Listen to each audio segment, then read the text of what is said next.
Think meditation is hard? Do me a favor. Take a slow, deep breath in, and now breathe out. Congratulations. You just meditated. Hi, I'm Krystal Jakosky, and this is Breathe In, Breathe Out, a weekly mindfulness and meditation podcast for anyone ready to own their own shit and find a little peace while doing it. This week, I want to talk a little bit about that phenomena, how it's really difficult to change when we are with people that we know and love. I hope you enjoy. Welcome back to Breathe In, Breathe Out. I'm Krystal Jakosky, and I'm glad that you're here.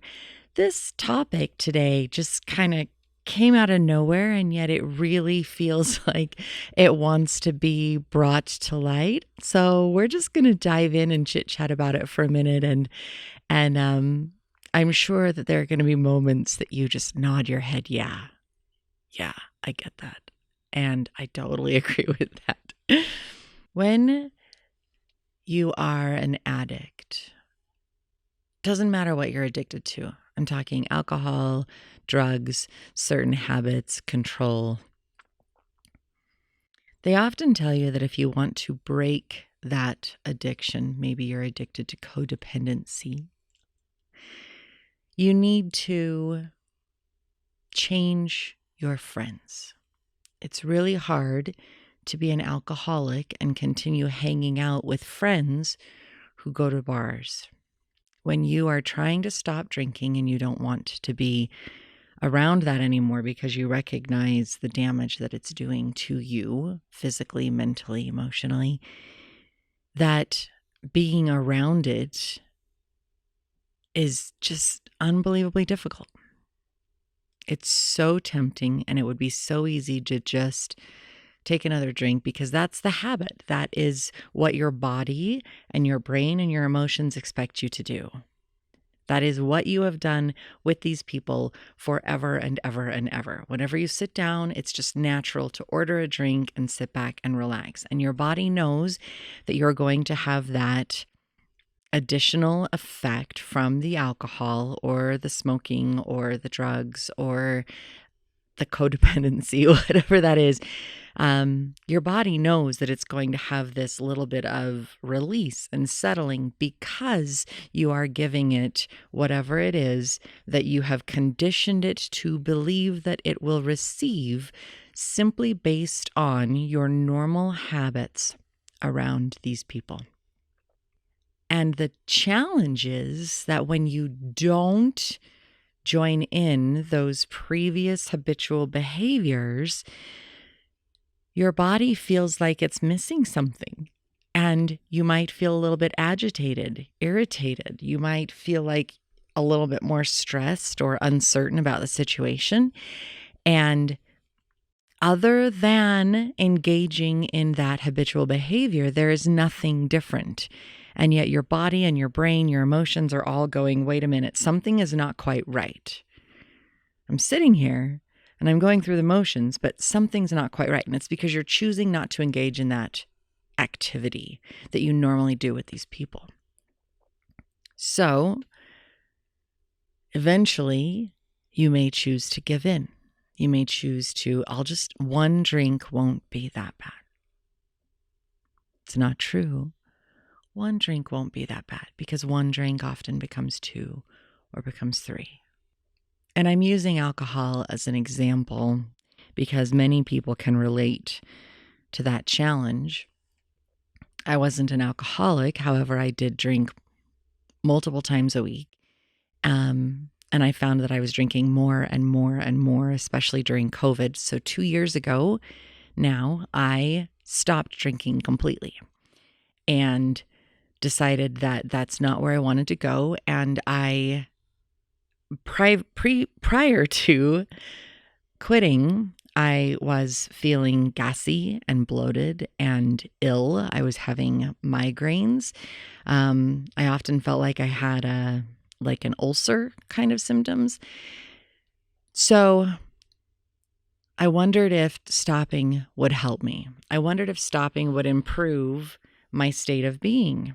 It was kind of a test for me, as well as an acknowledgement that I had increased. So I stopped 2 years ago.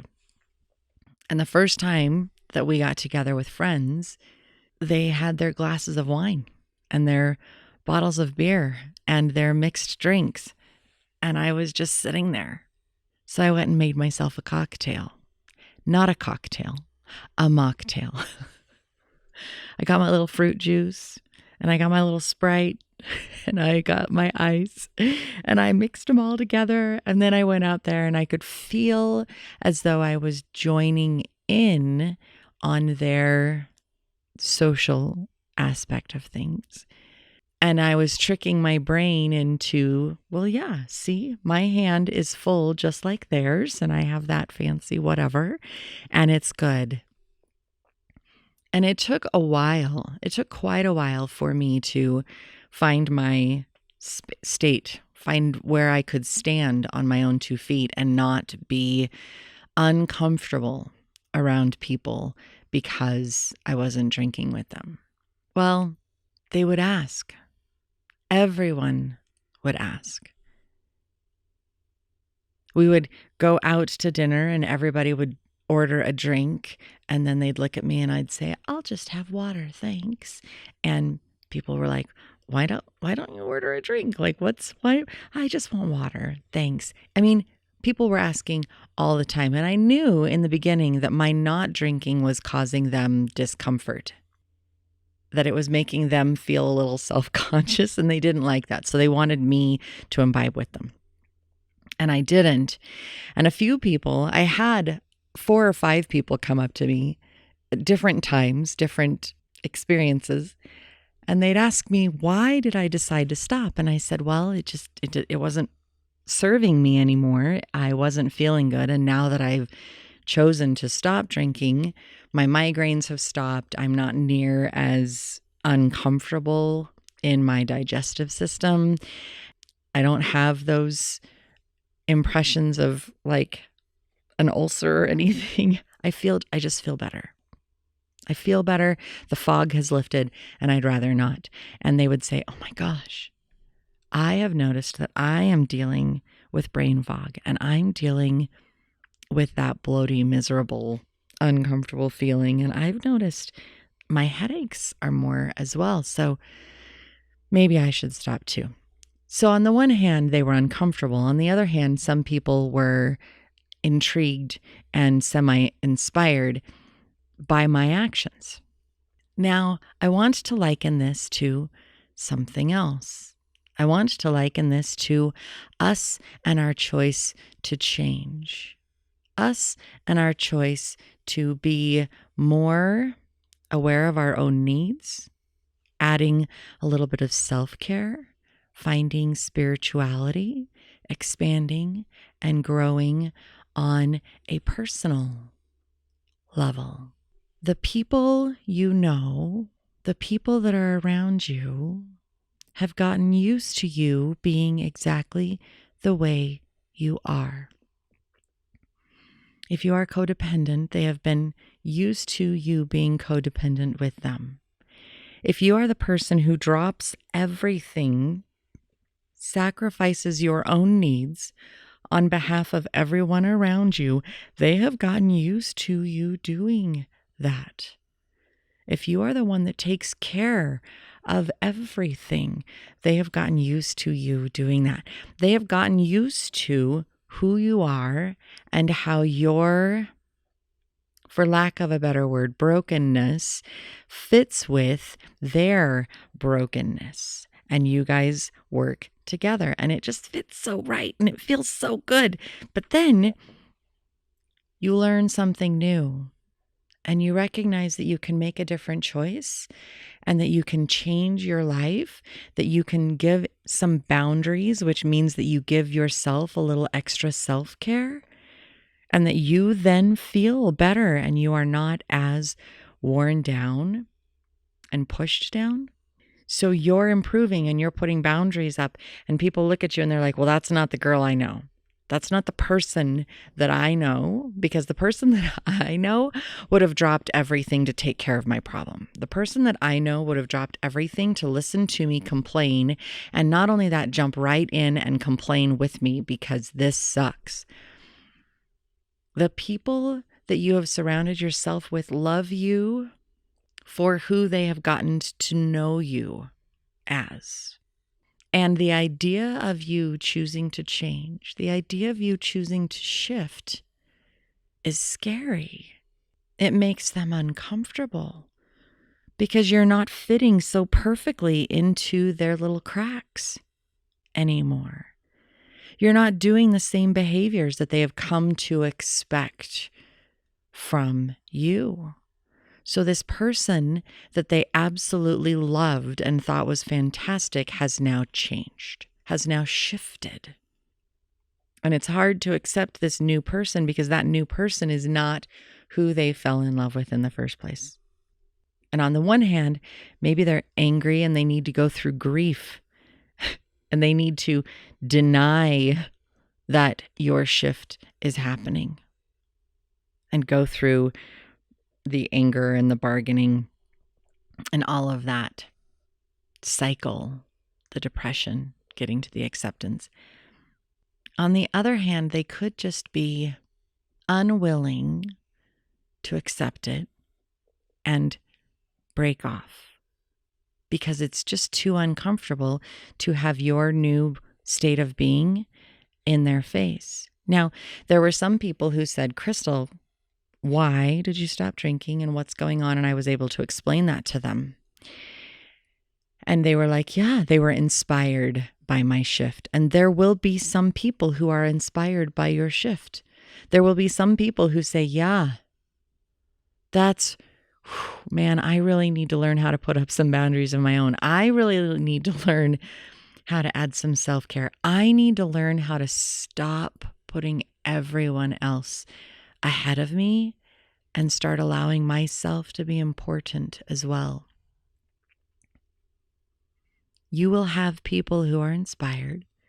You'll have people who are put off and frustrated. And you will have people who would really rather distance themselves because change is not in their vocabulary. The crazy thing is that all of these people love you. All of these people love you as who you are. That's why they came into your realm in the first place. They love you, but they're afraid. Learning how to be with someone who is new because they have changed and shifted may not be something they're excited about embracing. Will I like this new state of being? Take a moment and sit with it. When you're inspired, when you're excited, when you have found a new way to shift and open up and change and find a little bit more joy and be a little bit more true to yourself, I sincerely hope that you grant yourself a little bit of patience and understanding.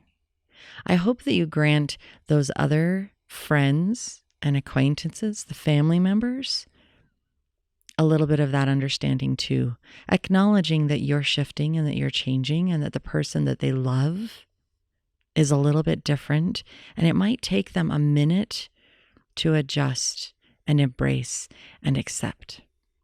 When you recognize that they're not pushing you away simply because they don't like you, and they're actually pushing you away because they love you and they're afraid of losing you, things can be a little bit different. There are going to be people that you will have to just put a distance between you. There are going to be people who really are toxic and are not conducive to your new way of being. They will do everything they can to sabotage the growth that you have found. Let them go. If they are not serving and supporting you in the new way that you want to be, bringing you joy and love, bringing you more peace, if they do not support your own healing, then that is not who you need to be with right now. It may come around later. That relationship, that friendship may return at a later date, and that is absolutely wonderful. And yet right now, when you are healing and helping yourself shift, you need to surround yourself with those people who are curious, those people who are also shifting, those people who have already shifted and are willing you, and they're encouraging you to come along and find that new, positive, peaceful state that you so desperately deserve. Thank you for coming today. Thank you for listening. Thank you for letting me share my thoughts, my experience in life. My greatest shift actually came when I had moved states for 2 months or 2 years. I had moved states, which meant that I had a new surrounding, new people to get acquainted with. And that is when all of these fabulous opportunities came in, learning about chakras and crystals and energies and massage therapy and all of these wonderful concepts out there. And I was able to sit with them, embody them, heal myself, and then I came back. And when I came back, I was a little bit different, but people just chalked that up to, well, she was gone for a couple of years, so it's okay. I know not everybody can do that.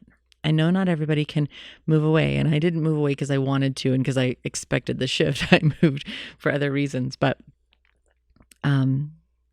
it was out of necessity.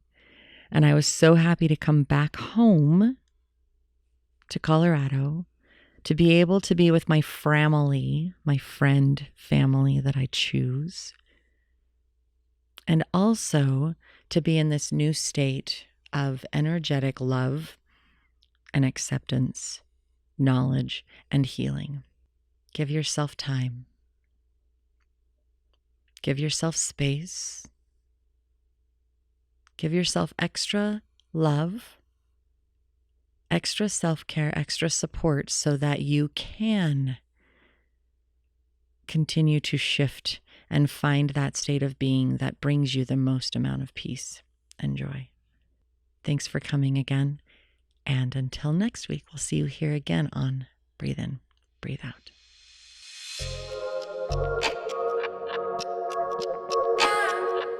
I hope this moment of self-care and healing brought you some hope and peace.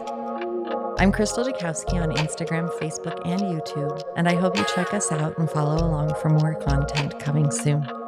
I look forward to being with you again here on Breathe In, Breathe Out. Until next time, take care.